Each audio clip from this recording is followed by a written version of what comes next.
Hello everyone, it's Greg from Edinburgh Renaissance Fencing Academy here.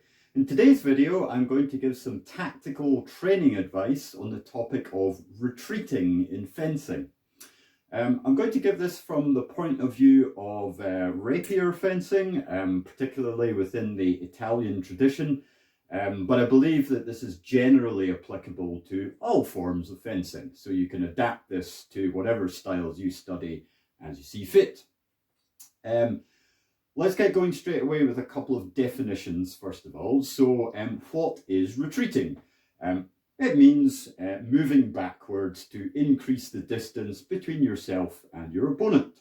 So in most 17th century and also 18th and 19th century styles of fencing with thrust oriented swords like the rapier, a retreating step heading this way is usually performed with a back leg first. So 1, 2, 1, 2. Once again, 1, 2, 1, 2. In some earlier styles, particularly 16th century styles like treatises, the retreating step may be performed with the lead leg first. 1, 2, 1, 2. But the result is the same. You're moving backwards and increasing distance or measure between yourself and your opponent. So when I describe retreating, this is the movement I mean. I am not talking about counter time or contratempo defenses. So for example, if an opponent launches an aggressive attack at me, particularly in the low line at my leg or down low at the gut, it's possible for me to seed my leg and counter time thrust like so. This is not a retreat according to this definition, okay? That's actually a counter attack. So we're going to ignore that for today's video. I'm just talking about moving backwards. Okay, last part of this introductory section is to discuss when and why fencers do this. So there are basically two reasons. In the opening stages of a bout, of a fight, when the two fencers are kind of moving around, jockeying for position, trying to suss each other out, it's natural to move backwards, to retreat, if your opponent comes forwards to threaten you and you're not ready to begin an exchange for whatever reason. Maybe you're just not mentally ready, or you're a bit flat-footed, or whatever it is. This is totally fine, totally normal. You should, of course, not begin an exchange in an unprepared way. So retreating in the opening stages before swords cross is totally fine. However, the second time when a lot of fencers retreat is in response to an attack. So they stood on guard, the opponent closes to an appropriate measure and makes an attack, for example, a thrust, and as the attack comes towards them, they take a step back, possibly combined with some kind of parry, or possibly just a step back. And that's really what I want to focus on in today's video. Is this a good thing to do? And why or why not? Okay, so to begin to answer this question, we need to go back to our primary sources, that is, historical fencing treatises, and find out what the original masters had to say on the topic. Let's start in the 16th century with Di Grassi. So his opinion about this is very direct and quite straightforward. He says, when he's talking in a general way about defending yourself, that it is a mistake to do so by stepping backwards. And the reason for this is, after you have stepped back, when you wish to riposte at the opponent, you will be too far away to do so effectively. The opponent will see your riposte coming and will easily be able to defend himself or simply to step back in turn. And so there's very little chance of your riposte striking. If we move forward into the 17th century and take a look at Rodolfo Capoferro's treatise, he actually advocates a very similar view, although you have to piece together his opinion from different comments scattered throughout his work. But the argument is fundamentally this. Firstly, he says that you should always riposte after a parry. So he hates the idea of being purely defensive. You should always be threatening your opponent to try to keep them on the back foot, so to speak. So that's the first part of the argument. The second part is a mechanical one, which is how you parry. And he says, whenever possible, you should parry by stepping forwards into the attack. So from some kind of guard like this, we wish to parry this way, we should do so by drawing the back foot forwards like so. And the reason for this is when we then come to riposte with the front foot, we are close to the opponent. So we can see that he's building up the same argument as Di Grassi. So, in my opinion, the views or the philosophies of the period masters are quite unambiguous. Retreating as a defense is tactically bad and you should not do it. However, when it comes to actually training and practicing fencing in our weekly training in the cell, the reality is that retreating as a defense is often quite effective. Our opponent begins an attack, usually a thrust in rapier fencing, but maybe a cut. We can just step away and the attack won't hit us. So what does this mean from a practical point of view with regards to our personal training?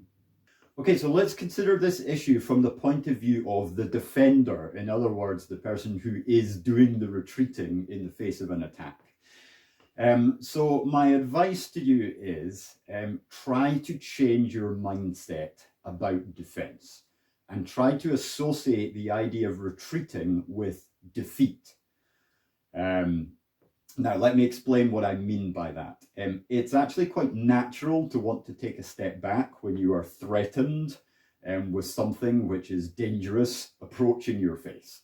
I mean, it's literally an ingrained instinctive response in humans.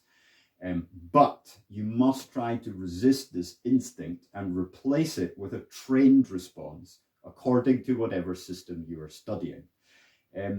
If you always step back when the opponent attacks, or even if you step back most of the time when the opponent attacks, what you are training yourself to do is to be scared, to be intimidated by the opponent's moves. And you will never improve your fencing skills if you do this. So it feels like you're defending yourself effectively if you do so by retreating because you don't get hit, but you also don't learn how to defend yourself in a good way and in a way which allows you to take tactical control of the fight after your defense. So try to change your mindset to this one. Retreating is defeat. Now that doesn't mean you should never ever retreat. Of course, sometimes you just have to, but try to associate it with a negative thing in your mind and pay attention to that when you are actually free fencing. Now, I want to finish the analysis of the defender's mindset by quoting Antonio Manciolino, who's an early 16th century Italian fencing master. So he was very frustrated by opponents who retreated. So he comments that if you face off against an opponent who's always retreating, that your skills will lose their luster. And you will never be able to perform good fencing techniques against an opponent who is constantly fleeing. That is a frustration that I share. Good, skilled bouts will never develop if one person is always stepping away. The skill of fencing happens when swords cross and interact within measure, and that's what we're trying to learn in the cell. So try to bear that in mind when you are practicing with your partners. Now, let's turn around and consider things from the point of view of the attacker. So as the attacker, what should you do when you're faced by an opponent who constantly retreats? So I have 3 key pieces of advice to give you to try to reduce this frustration. Number 1 is try to fence at a slightly narrower measure than you normally feel is correct. So let me explain further. When you make an attack, for example, a thrust by lunge, there will actually be a kind of range or spectrum of distances at which it's physically possible to execute the lunge. Most people start their attacks at the widest possible distance. So they'll basically end up hitting the opponent just with the very end of the weapon to cause a light flex like this. Try taking an extra step and go for a slightly more decisive attack at a slightly shorter range. So you're looking for a slightly deeper bend of the blade if the opponent is static.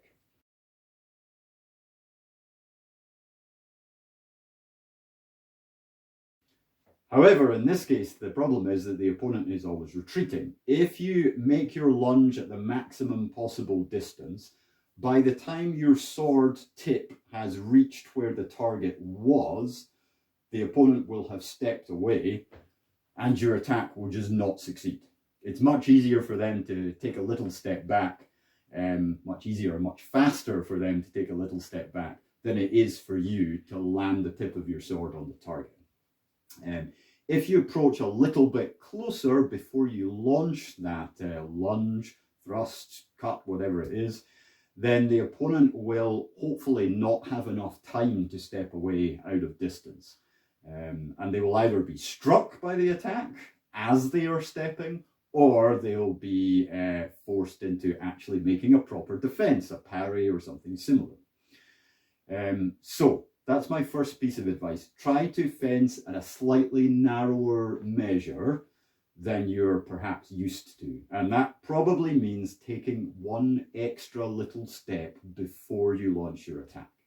Now, a quick word of warning. As you are closing the measure, closing the distance to do this, it's vital that you cover, find, gain, or otherwise suppress the opponent's blade while you are closing the distance. Okay? If you are not covered, it's not safe to approach a narrower measure.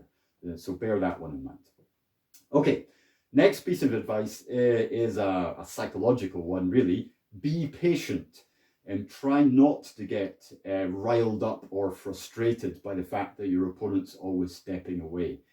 Stay calm, stay in control of the fight, cautiously move after them, keeping their weapon covered as you go, until they run out of space or until they get the message and stand their ground and actually fence properly. Do not get frustrated into making uncontrolled extremely long measure attacks just so that something actually happens. If the opponent wants to keep stepping away, that's their problem. Just be cautious, follow them. Sooner or later, they'll run out of space and they'll have to fence. Okay, third piece of advice is really related to the second one. Don't always force yourself into the role of the attacker. If you can see that the opponent likes to retreat a lot, sometimes just stand ground, wait in your guard, and encourage them to attack. And they can be encouraged by maybe deliberately leaving a little gap in your defense. So for example, if I'm in a central guard, like terza guardia, perhaps I might deliberately leave my hand to one side or the other to invite an attack in there, or maybe lower the tip or raise the tip a little to try and encourage the opponent to make a high line or low line attack. And then I can be prepared to make my own skilled defense and then strike them on the riposte. So that's really the last piece of advice. Do not allow yourself to become frustrated into making a sloppy attack. Okay, close to a narrower measure, be patient chasing down the opponent, and sometimes leave a little invitation so that they are tempted to actually come to you and solve the problem of distance that way. All right, on that note, I will finish the video there. I think that this is a really important one for good skill development though, so please do go away and think about these ideas regardless of whatever fencing system it is that you subscribe to. All right, take care everyone. See you soon. Bye.